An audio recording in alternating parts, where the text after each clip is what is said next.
Mbunge wa Moshi Vijijini Profesa Patrick Ndakidemi ameipongeza ongezeko la bajeti kuu ya serikali kutoka trilioni 50.26 kwa mwaka wa fedha 2024/25 mpaka kufikia trilioni 56.49 kwa mwaka wa fedha ujao. Kisha akatoa ya moyoni nje ya ukumbi wa bunge jijini Dodoma Juni 16 mwaka huu, ambapo wabunge wameanza kutoa maoni yao kuhusu bajeti hiyo.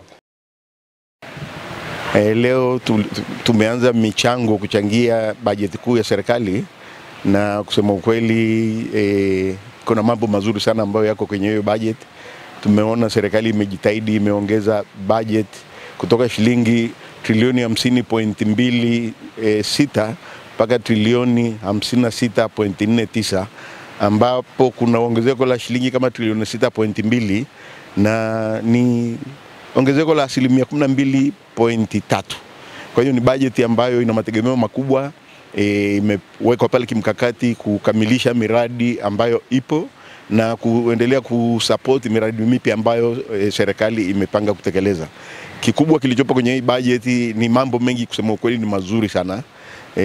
Machache ambayo nimeyaona ambayo yamenifurahisha ni kwamba wameondoa tozo na kodi kwenye baadhi ya vitu. Kwa mfano, serikali imeondoa tozo kwenye viuatilifu na mbolea inayotengenezwa hapa nchini ili mkulima aweze kupata nafuu.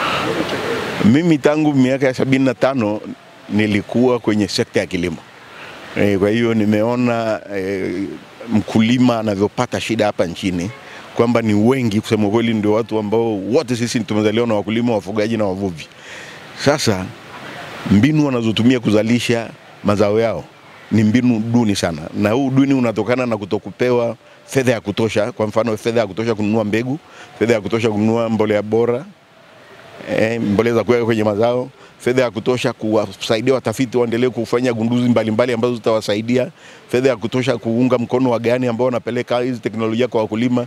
Kwa hiyo tunajua wakifanya hili tu, serikali ikiwekeza vizuri, wameanza vizuri, wakiwekeza pesa nyingi kwenye sekta ya kilimo, mifugo na uvuvi, nina uhakika nchi hii itachomoka. Kama nilivyosema, tunatekeleza ilani ya Chama cha Mapinduzi kwa kiasi kikubwa. Ilani imesha vitu ambavyo vimeahidiwa kwenye ilani vimekamilika na vingine bado vinaendelea. Kwa mfano, ujenzi wa barabara bado hazijakamilika. Kuna barabara ya kuanzia Spencon, Mabogini na kwenda mpaka Kahe. Ni juzi Waziri Mchengero alikuja kule akatoa shilingi bilioni 7 ili barabara ipitike. Kwa hilo ni eneo ambalo pia nimemwomba waziri ile miradi iliyobakia ambayo haijatekelezeka waendelee kutoa pesa ili wananchi waendelee kuipenda serikali yao. Kwa ujumla serikali imejitahidi, silalamiki sana.